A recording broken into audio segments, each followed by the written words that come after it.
হ্যাঁ, গাল মে কুছ কালা হ্যায় সিদ্দিকুল্লাহ চৌধুরীর অপদার্থতার পরিচয় নিজেই বুঝতে পেরেছে। কারণ তিনি তো আর জনগণের স্বার্থে তৃণমূল দল করতে যায়নি, স্বার্থ সিদ্ধি করতে গেছে। মানুষ এটা বুঝতে পেরেছে, তাই মানুষ এখন জুতো নিয়ে তাড়া করছে, ঝেঁটা নিয়ে তাড়া করছে, কালো পতাকা দেখাচ্ছে, গো ব্যাক করছে। কারণ এ ব্যর্থতা হলো সিদ্দিকুল্লাহ চৌধুরী নিজের। কারণ গোটা মুসলমান জাতের সঙ্গে তিনি প্রতারণা করেছে। কবরে যাওয়ার মতো সময় সিদ্দিকুল্লাহর হয়ে গেছে। এখনও তবাতিল্লা করে ভুল স্বীকার করে পুনরায় নিজেকে সংশোধন যদি হয়, তাহলে মনে অনেক দোয়া পাবে, স্বভাব পাবে, আগামী দিন এই ভুলটাকে শুধরে আসতে পারবে।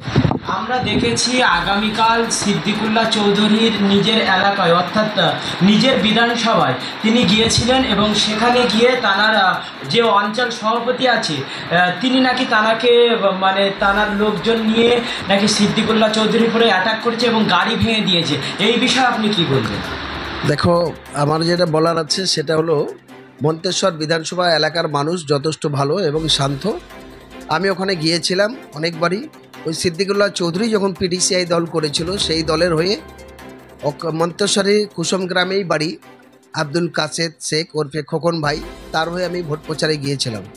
সেটা বহুকাল আগে 2009-এর দিকে আর কি, 11 বিধানসভায়।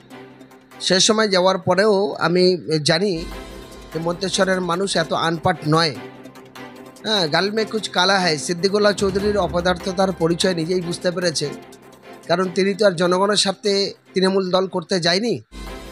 তিনি দীর্ঘদিন ধরে জমিয়েতে আছেন, এখনও আছে, কিন্তু তারপরে সে নিজে দল করেছিল, আমরা তার দলের সঙ্গে যুক্ত ছিলাম।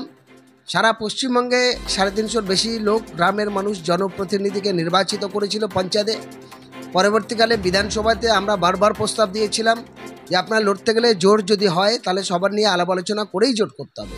কিন্তু সিদ্দিকুল্লাহ চৌধুরী এককভাবে নিজের সিদ্ধান্ত অনুযায়ী লোভ লালচার গ্রাস হয়ে অগাধ সম্পত্তি দখল করে কোটি কোটি টাকার মালিক হওয়ার স্বার্থে তিনি বলেছেন, সারা জীবনে আমি মানুষের জন্য কাজ করেছি, কয়েম আমাকে দিয়েছে, এবার আমি করব আমার নিজের জন্য।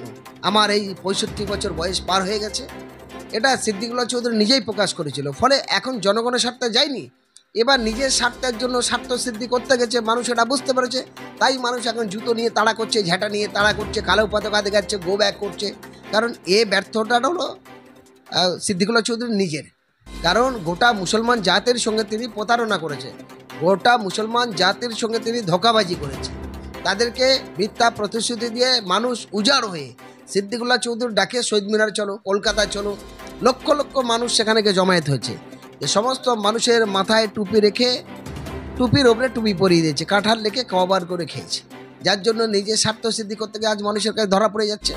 ফলে এখনও সময় আছে, সিদ্দিকুল্লাহর উচিত তৃণমূলের যে দুর্নীতি, যে স্বৈরাচার, যে অত্যাচার, যে ব্যভিচার, সে জায়গায় দাঁড়িয়ে হক পথে দাঁড়িয়ে, যেহেতু বয়স হয়ে গেছে, দুটো পা কবরে যাওয়ার মতো সময় সিদ্দিকুল্লাহর হয়ে গেছে, এখনও তবাতিল্লা করে ভুল স্বীকার করে পুনরায় নিজেকে সংশোধন যদি হয়, তাহলে মনে অনেক দোয়া পাবে, স্বভাব পাবে, আগামী দিন এই ভুলটাকে শুধরে আসতে পারবে।